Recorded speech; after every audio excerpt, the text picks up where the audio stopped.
When I was a child, I cried a lot. One of my most vivid memories from my childhood was me lying on the cold floor, staring at the dust under my bed, with tears rolling down my eyes, and a deep, aching feeling in my chest that would not go away. I was all alone. Everyone said I was a displeasure to be around because of how grumpy I always was. I felt misunderstood and mislabeled.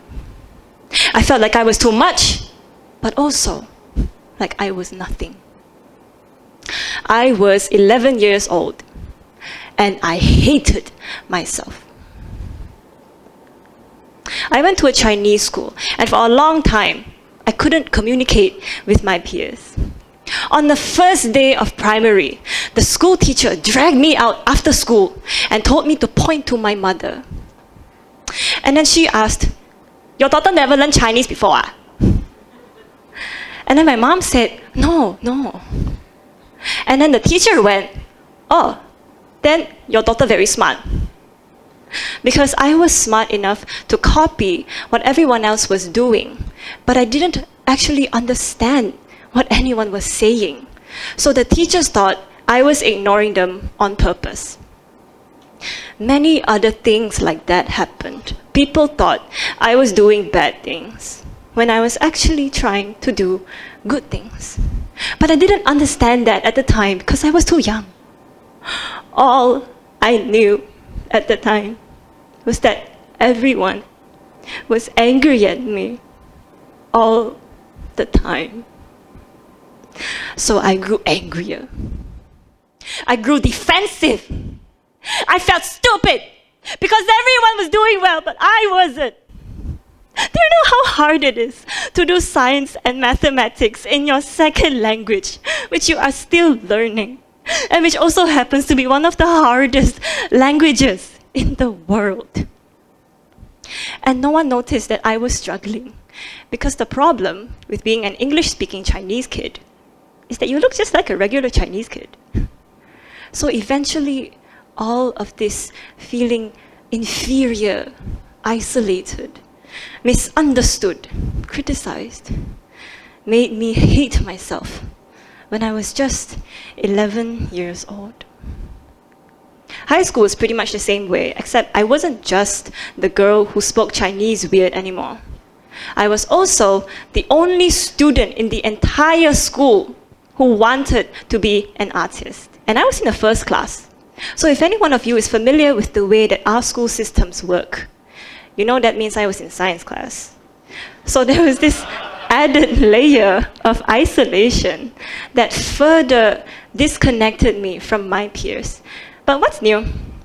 At this point, I accepted my fate as the girl who would never belong anywhere, as the girl that nobody liked, as the girl that nobody wanted. But let's set that aside for now. Let's talk about why I suddenly wanted to become an artist. I was 15 years old. Life was not nice. I was feeling overwhelmed and hopeless, as you would if you had depression as a teenager.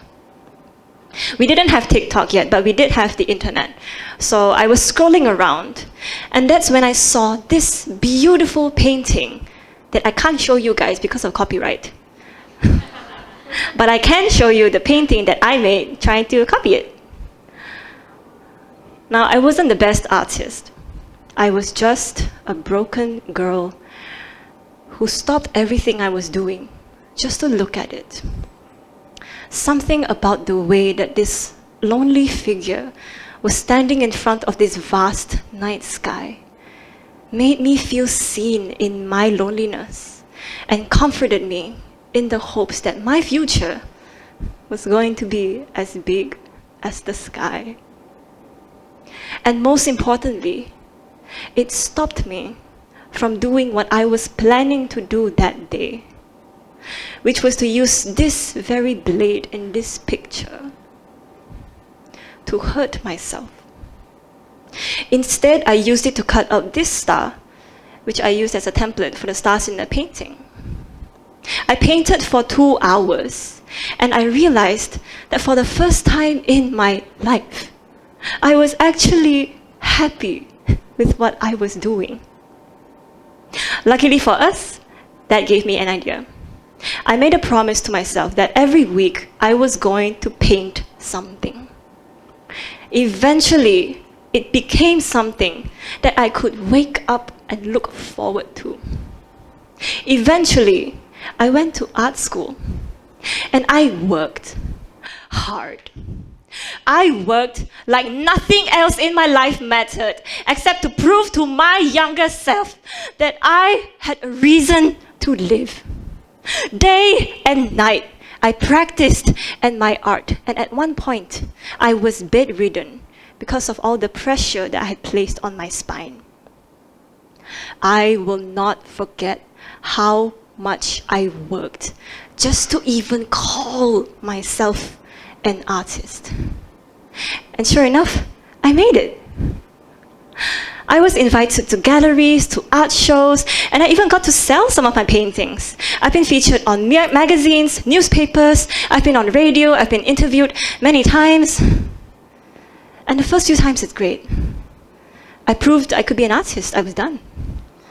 But after a while, something felt missing. I felt accomplished, but I didn't feel fulfilled. Let me run down for you really quick what it's like to be an artist, okay? First, you need to know enough people to even get invited to be in an exhibition. And then you get the brief, and then you paint within the deadline. And then you send it over with your own money. And then the opening reception happens. And then if you feel daring, you can mingle around with people. And if you're introverted, you just stand there and try not to bump into anyone. You wait a few weeks, and your painting may or may not get sold. If it's not sold, you get to do the honors of collecting it yourself. If it is sold, you get to do the honors of waiting weeks to get paid half of the selling price because the gallery takes half. Now, on the surface, being an artist sounds glamorous, but the truth is, the art industry is a business. It's not about self-expression, and it's not about what you have to say. It's about what sells.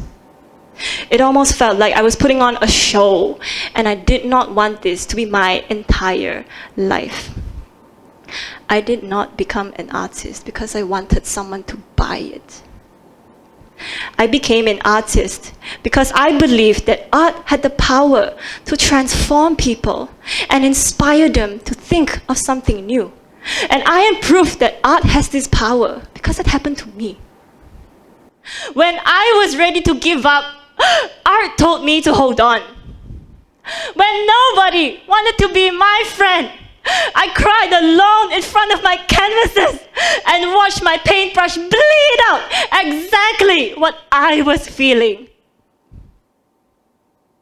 When no language in the world could reach me, art spoke to me. And I have seen it happening to other people. So some of you might know that I have an art studio where I teach people how to paint. So this girl walked in, she wanted an art class. She was 15 years old. Let's call her Emily. Emily came every week, but she didn't talk much. But that's okay. I just taught her to the best of my ability. Until one day, it happened. She told me that on the day she met me, she wanted it to be her last day on earth. It was only when she saw a painting that I made, this one right here, that she suddenly felt completely understood.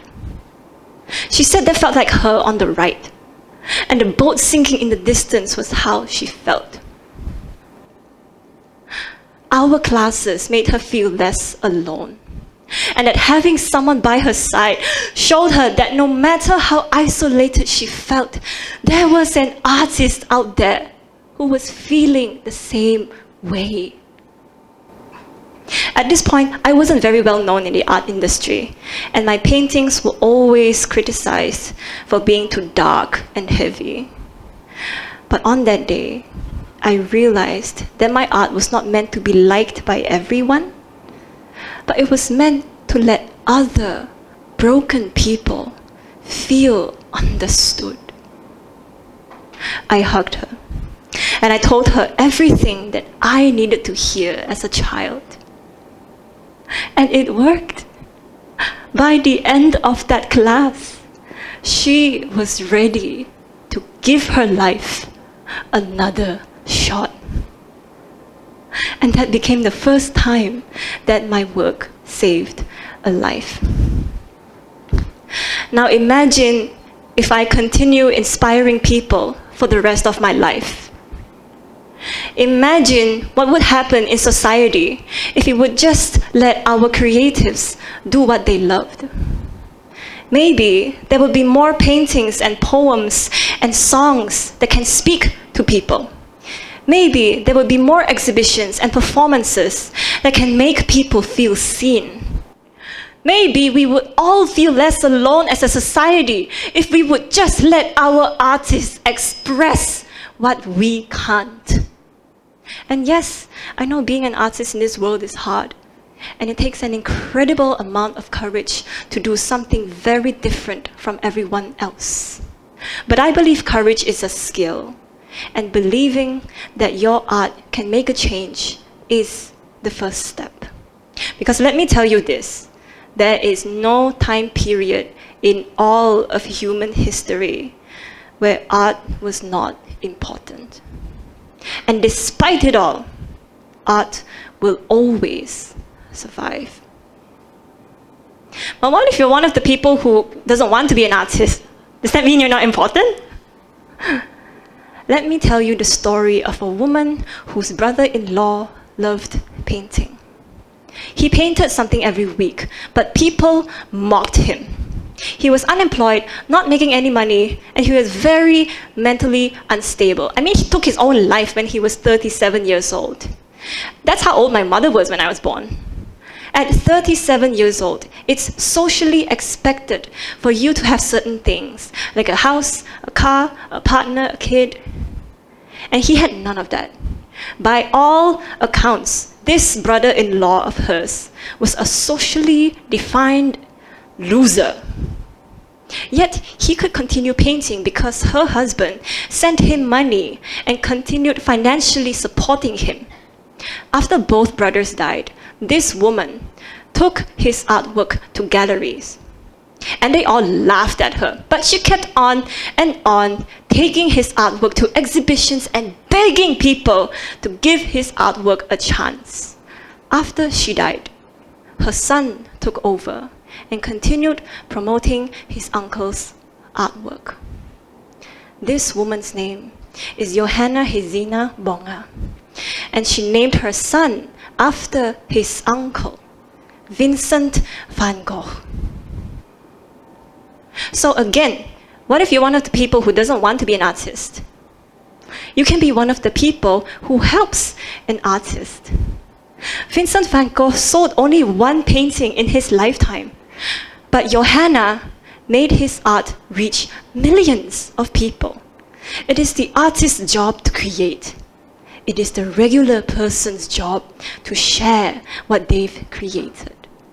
And the good news is, with all the internet that we have now, it's really easy to put someone's name out there, and you don't have to wait until they're dead to promote their artwork.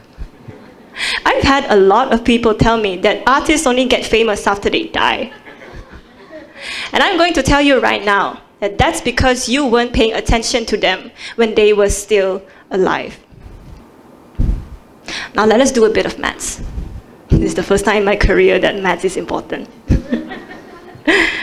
If one artist could inspire someone just once a month, 1,000 artists could help 12,000 people in just 1 year. Now if we had 1 million artists, that would be 12 million people.